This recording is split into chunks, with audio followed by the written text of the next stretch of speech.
Hello friends, आपका स्वागत है पाइथन के इस 12th लेक्चर में। आज के वीडियो में मैं आपको बताने वाला हूं कि पाइथन में फंक्शंस क्या होते हैं। फंक्शंस एक बहुत ही इंपॉर्टेंट चीज़ है और बिना फंक्शंस के हम पाइथन में कोई भी बड़ा प्रोजेक्ट इमेजिन नहीं कर सकते। तो इसीलिए मैं आपको आज के वीडियो में बताने जा रहा हूं कि फंक्शन क्या होते हैं, कैसे उनको यूज़ किया जाता है, कैसे डिफ़ाइन करते हैं और उनमें क्या क्या आर्ग्यूमेंट्स होते हैं और रिटर्न वैल्यूज़ होती हैं, और आप कौन से फंक्शंस ऑलरेडी यूज़ करते आए हैं। सारे राज आज खुल जाएंगे। ओके, तो इससे पहले कि हम शुरू करें, मैं आपको बता दूं कि आप प्लेलिस्ट में दिए हुए लिंक से इस प्लेलिस्ट को सेव ज़रूर कर लें। जो कार्ड्स या फिर एंड स्क्रीन से आपको इसका लिंक मिलेगा, डिस्क्रिप्शन में से नहीं मिलेगा। तो कार्ड से एंड स्क्रीन में से इस लिंक को देखकर प्लेलिस्ट को सेव कर लें अपने पास। ओके, तो अब मैं आ गया हूँ अपने पाइचार्म स्क्रीन पर। इसको मैं क्लोज कर देता हूँ। ओके, अब मेरे को आपको बताना है कि क्या होते हैं एक्चुअली फंक्शंस और फंक्शन किस तरीके के आप यूज़ कर रहे हैं। सबसे पहली बात तो ये कि फंक्शन में आप सिर्फ एक सिंपल कोड लिखते हैं। ओके, यानी कि किसी भी पाइथन कोड को आप एक फंक्शन के अंदर डाल देते हैं। ये वैसा ही है जैसे कि आप एक बॉक्स लें और उसके अंदर कोई चीज़ डाल दें, लेकिन अब आप उस चीज़ का नाम लेने की जगह उस बॉक्स का नाम लेकर उस चीज़ को काउंट कर सकते हैं। सपोज़ अगर आपके पास कोई एक पाइथन कोड है जिसे आपको अगेन एंड अगेन रिपीट करना है, लेकिन आप उसे कंटिन्यूसली रिपीट नहीं करना चाहते। आपको अपने कोड पे जगह जगह पर अपनी नीड के हिसाब से, लॉजिक के हिसाब से उसे रिपीट करना ज़रूर है, पर कंटिन्यूसली एक लूप की तरह रिपीट नहीं करते जाना है। ऐसे में आपके पास दो ही ऑप्शन बनते हैं। पहला तो ये कि आप उस कोड को बार बार कॉपी पेस्ट करें, बार बार लिखें, जो कि बहुत ही गलत हो जाएगा। आपका कोड टैकी हो जाएगा और बहुत ज़्यादा बड़ी फाइल बन जाएगी, जो कि प्रोफेशनल सॉफ्टवेयर से बनाते वक्त बहुत ज़्यादा प्रॉब्लमेटिक हो जाएगा। कोड संभालना मुश्किल हो जाएगा। और दूसरा तरीका एक वेल ऑर्गेनाइज्ड और सिस्टमैटिक तरीका कि आप फंक्शंस बनाएं। जिन चीज़ों को आप रिपीट करना चाहते हैं उन्हें बार बार लिखने या कॉपी पेस्ट करने की जगह या फिर किसी लूप का इस्तेमाल करने की जगह आराम से फंक्शंस बना लीजिए और उन फंक्शंस का इस्तेमाल कीजिए। तो फंक्शन एक्चुअली होता क्या है? फंक्शन नाम सुन के कई लोग डर जाते हैं। फंक्शन कोई मुश्किल चीज़ नहीं होती। सिर्फ इतना सा है कि आप किसी एक कोड को एक नाम दे देते हैं और जब भी आप उस नाम को पुकारेंगे आपके लिए वो कोड एग्जीक्यूट हो जाएगा। इतना सिंपल है एक फंक्शन। तो अब और बात करने से पहले मैं आपको दिखा देता हूँ एक सिंपल फंक्शन कैसे बनाते हैं। तो सपोज़ मेरे को एक ऐसा फंक्शन बनाना है जिसको मैं एक यूज़र के इनपुट वैल्यू दूँ और वो मुझे ये बताए, अगर वो इवन है तो वो ट्रू रिटर्न करे, अगर वो फॉल्स रिटर्न करता है मतलब वो ऑड है नंबर। ओके, कैसे बनाएंगे? सबसे पहले तो मैं यहाँ पर यूज़र से इनपुट ले लूँगा। a=int input enter a number. ठीक है, मैंने एक इनपुट ले लिया सिंपल। अब मैं बनाऊंगा अपना फंक्शन। मैं लिखूंगा def एक कीवर्ड है जो हम फंक्शन बनाने के लिए यूज़ करते हैं। इसका मतलब है डिफाइन। ओके, तो हम फंक्शन को डिफाइन कर रहे हैं। फिर मैं फंक्शन का नाम दे दूंगा। तो फंक्शन का नाम कुछ भी हो सकता है, इवन और ऑड। मान लीजिए मैंने ये फंक्शन का नाम दे दिया। अब मैं यहाँ पर ब्रैकेट्स लगा दूंगा। ये ब्रैकेट्स किसी भी फंक्शन का प्रोटोटाइप होता है, यानी कि ये कहलाते हैं प्रोटोटाइप। इनके अंदर ही हम आर्ग्यूमेंट्स देते हैं और ये ब्रैकेट्स लिखना हर जगह ज़रूरी होता है।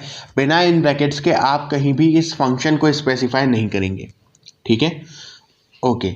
फिर मैं लगाता हूँ एक कॉलन और अब मैं यहाँ पर एंटर जैसे ही प्रेस करूँगा इंडेंट इंक्रीज हो जाएगा और इस फंक्शन का कोड ब्लॉक स्टार्ट हो जाएगा। अब यहाँ पर आपने फंक्शन बना दिया है बहुत छोटे से कोड के साथ में, बस आपको यहाँ पर कमांड लिखनी है। तो अब हम चेक कर सकते हैं कि a जो है उसका एक इवन नंबर है a या फिर ऑड नंबर है। अब देखिए, सबसे पहले a की वैल्यू हमें इस फंक्शन के अंदर चाहिए। एक फंक्शन इस तरह का बक्सा है जिसके अंदर बाहरी चीज़ें नहीं होती। ठीक है, तो अगर a की वैल्यू पाइथन में अपन ने इनपुट कर भी लिए, वो इस फंक्शन के अंदर नहीं है, एक्सेसिबल नहीं है। इसके लिए हम क्या करेंगे, हम यहाँ पर एक आर्ग्यूमेंट ले लेंगे, आर्ग्यूमेंट। ओके, और हम इस आर्ग्यूमेंट को वही वैल्यू दे देंगे आगे चल के जो कि a की वैल्यू है। तो फिलहाल हम ये समझें कि ये जो आर्ग्यूमेंट है ये एक्चुअली a है। तो अब हम लिख सकते हैं if argument %2 equals 0। Argument %2 equals 0 का मतलब हो गया आर्ग्यूमेंट एक इवन नंबर है, क्योंकि उसको 2 से डिवाइड करने के बाद उसका रिमाइंडर 0 आ रहा है। ऐसे में हम लिख सकते हैं रिटर्न ट्रू। रिटर्न का मतलब क्या होता है और डिटेल में भी आपको समझाऊंगा, फिलहाल इतना समझें कि जहां पर इस फंक्शन को हम कॉल करेंगे, जहां इस फंक्शन का नाम लिखकर हम इसे पुकारेंगे, उसी जगह पर एक उत्तर देने के लिए, एक रिप्लाई करने के लिए, यानी फंक्शन एक रिजल्ट देने के लिए, आंसर देने के लिए रिटर्न स्टेटमेंट का यूज़ करता है। इस रिटर्न के आगे आप जो भी लिखेंगे वो वहाँ एक आंसर की तरह पहुँच जाएगा। इसके बाद में हम एल्स लगाकर, अगर ये एक ऑड नंबर है तो रिटर्न फॉल्स। इसका मतलब ये हुआ कि आप या तो ट्रू रिटर्न करेंगे या फॉल्स रिटर्न करेंगे, इन दोनों में से एक चीज़ रिटर्न होगी ही। रिटर्न स्टेटमेंट किसी भी फंक्शन को ऑन द स्पॉट ख़त्म कर देता है, यानी कि अगर कहीं भी रिटर्न स्टेटमेंट एग्जीक्यूट हो जाता है उसके बाद में वो फंक्शन पूरी तरीके से वहाँ पर एंड हो जाएगा और उसको नेक्स्ट टाइम कॉल करने पर ही दोबारा वो एग्जीक्यूट होगा। ओके, तो अब हमारा ये फंक्शन रेडी है। हम इंडेंट इंक्रीज कर रखा था जो डिक्रीज करके, और अब हम नॉर्मल पाइथन कोड पर आ सकते हैं। तो ये ऊपर हमारा फंक्शन हो गया। अब हम यहाँ पर इस फंक्शन को कॉल करेंगे। अभी हमने सिर्फ फंक्शन को डिफाइन किया है, सिर्फ फंक्शन बनाया है, अभी तक उसका उपयोग नहीं किया। ये वैसा ही है जैसे आप कोई चीज़ बनाएं लेकिन उसका इस्तेमाल ना करें। तो अब हमें इसका इस्तेमाल करना है। इस्तेमाल करने के लिए हम इसे कॉल करेंगे। तो हम क्या करेंगे, इसे कॉल करने के लिए सिंपली इसका नाम लिख देंगे इवन और ऑड, और इसके ब्रैकेट्स लगाकर उसके अंदर हम वो आर्ग्यूमेंट की वैल्यू दे देंगे जो कि फ़िलहाल ए है। जो ये आर्ग है इसकी वैल्यू हमें देनी है, यहाँ जो ARG मैंने लिखा है इसकी वैल्यू यहाँ मैंने दे दी ए, और ये ए सेम है। ठीक है, ये ए यहाँ पर है क्योंकि ये एक फंक्शन के अंदरूनी भाग नहीं है, ये ग्लोबल इंडेंट पर है। ठीक है, फंक्शन के अंदर नहीं। इवन और ऑड मैंने कॉल करके ए दे दिया, लेकिन ये जो रिटर्न वैल्यू देगा, जो आंसर देगा, उसे मैं प्रिंट करना चाहता हूँ। ओके, तो मैंने इसको प्रिंट कर दिया। अब इस प्रोग्राम से होगा ये कि ये फंक्शन हमें बताएगा कि क्या वो जो वैल्यू है वो वैल्यू इवन है या ऑड है, ट्रू और फॉल्स के माध्यम से। तो इसको रन करके देख सकते हैं। राइट क्लिक करके रन पे क्लिक करेंगे तो ये प्रोग्राम रन हो जाएगा। एंटर अ नंबर, मैंने किया एंटर 7, यहाँ पर फॉल्स उत्तर आ गया है। अगर मैं यहाँ 7 की जगह 6 रखता हूँ तो यहाँ पर ट्रू आंसर आ जाएगा। ओके, इस तरीके से ये फंक्शन यूज़ होता है। अब इस फंक्शन को एक बार बना लेने के बाद में हम चाहे जितनी बार इसे यूज़ कर सकते हैं, चाहे जहाँ यूज़ कर सकते हैं। अब थोड़ा सा आप बारीकियों को समझें। फंक्शन बना तो लिया है पर इसे थोड़ा डिटेल में समझना होगा कि स्कोप क्या होता है। दरअसल बात यह है कि आप फंक्शन के अंदर अगर कोई वेरिएबल बनाते हो, कोई भी डेटा बनाते हो जो आपने फंक्शन के अंदर डिक्लेयर किया है, फंक्शन के कोड में डिक्लेयर किया है, वो बाहर नहीं होता। यानी कि अगर आप इस फंक्शन के अंदर कोई वेरिएबल बनाते हैं b = 57, तो ये b बाहर नहीं होगा। अगर मैं यहाँ पर लिख दूँ प्रिंट b, ये b यहाँ पर नहीं एक्सेसिबल है। ओके, क्यों? ये देखिए आप रेड लाइन आ गई b के नीचे, क्योंकि फंक्शन के अंदर वाला b बाहर से आप एक्सेस नहीं कर सकते हैं। अब देखिए यहाँ पर ये बात आ जाती है कि अगर हमने वो ग्लोबल डेफिनेशन दी है, यहाँ पर देखिए ये जो है पूरा का पूरा ये ग्लोबल डेफिनेशन है। अगर ये ग्लोबल डेफिनेशन दी है तो ये ग्लोबल स्कोप के अंदर आता है। ये बात खासा ध्यान रखने वाली है। ग्लोबल स्कोप का मतलब ये होता है कि आपने जो ग्लोबल स्कोप दिया है ये एक इस तरह की चीज़ है जो हर जगह एक्सेसिबल होती ही है फोर्सफुली। ओके, भले ही इसका स्कोप फंक्शन के अंदर नहीं है, लेकिन फिर भी आप फंक्शन के अंदर से इसको एक्सेस कर पाएंगे क्योंकि आपने इसको ग्लोबल स्कोप में दिया है। लेकिन अगर आप इसे दूसरे फंक्शन में डाल देते हैं, जैसे मैं यहाँ पे ANF नाम का एक दूसरा फंक्शन डाल दूँ और इसके अंदर मैं इस वेरिएबल को डिफाइन कर दूँ, तब यहाँ पर ये जो a है इसके नीचे रेड लाइन आ जाती है और ये यहाँ से एक्सेसिबल नहीं है। इनफैक्ट ये अब देखिए ग्लोबल स्कोप पर भी एक्सेसिबल नहीं रहा। क्यों नहीं रहा? क्योंकि अब ये ग्लोबल स्कोप पर है ही नहीं। अब ये एक फंक्शन के इनर स्कोप पर आ गया। यहाँ मैं लिख सकता हूँ inner scope of a function. Okay, तो ये इनर स्कोप पर आ गया। अब हमें इस प्रोग्राम को ठीक कर देना चाहिए। ये मैंने आपको समझाने के लिए बातें बताई थी।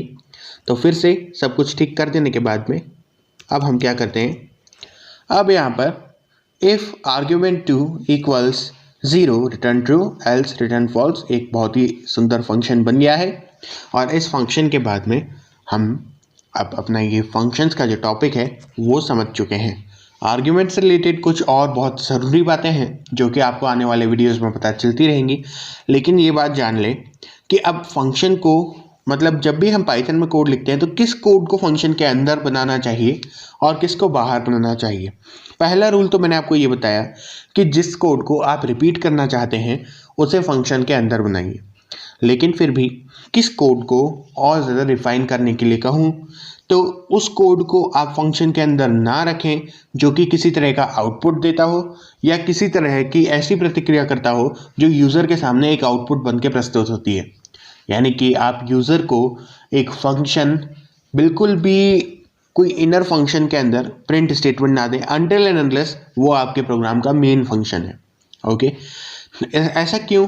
क्योंकि जो साइड के फंक्शन होते हैं जो आपके प्रोग्राम को सिर्फ थोड़ी सी वैल्यू प्रोवाइड करते हैं, जो आपके प्रोग्राम में यूज़ होते हैं, वो कोई आउटपुट ना दें, बल्कि अगर आपको उनसे आउटपुट चाहिए तो आप रिटर्न का यूज़ करके अपने मेन प्रोग्राम में आउटपुट दें। ये सबसे ज़्यादा बेस्ट प्रैक्टिस होती है। अदरवाइज़ अगर आपने पूरा ही प्रोग्राम फंक्शंस में बनाया है और आप अपने मेन फंक्शन में कोई आउटपुट देना चाहते हैं तो मना ही नहीं है, आप दे सकते हैं प्रिंट स्टेटमेंट की मदद से या फिर फाइल हैंडलिंग की मदद से। इसके अलावा अगर आप कोई फंक्शन बनाना चाहते हैं तो आप उस कमांड को फंक्शन के अंदर लिखिए जो कमांड बार बार एग्जीक्यूट होना ज़रूरी है, लेकिन जो कमांड बार बार एग्जीक्यूट नहीं होनी है वो कमांड फंक्शन के अंदर ना डालें। ऐसी कई सारी कमांड्स होती हैं जो आपको सिर्फ एक बार एग्जीक्यूट करनी है। मिसाल के तौर पर ये इनपुट मुझे सिर्फ एक बार एग्जीक्यूट करना था, इसलिए मैंने इसको फंक्शन के अंदर नहीं डाला, लेकिन ये चेक मेरे को बार बार करना था, इसलिए मैंने इसको फंक्शन के अंदर डाला। अब एक और बात जो कि आखिरी बात है, आपको स्कोप का ध्यान रखते हुए कोई भी कमांड फंक्शन के अंदर या बाहर करनी चाहिए। आपको अगर आप कोई भी डेफिनेशन कर रहे हैं वेरिएबल या डेटा की, उस वक्त ये बात काम की है कि आपको उसका स्कोप ग्लोबली चाहिए या उस फंक्शन के अंदर चाहिए या फिर आपको कहीं और चाहिए। जहाँ भी आपको उसका स्कोप चाहिए उस हिसाब से कमांड्स को फंक्शन के अंदर या बाहर डालें। इसके अलावा ये बातें तो ठीक हैं, हम आगे प्रैक्टिस करके और देखेंगे कि कैसे अच्छे फंक्शंस बनाए जाते हैं। ओके, तो आज के लिए इतना ही, मिलते हैं नेक्स्ट वीडियो में। तब तक के लिए thanks for watching and keep practising. इसके जो नोट्स हैं वो आपको डिस्क्रिप्शन में मिल जाएंगे and okay then see you in the next video.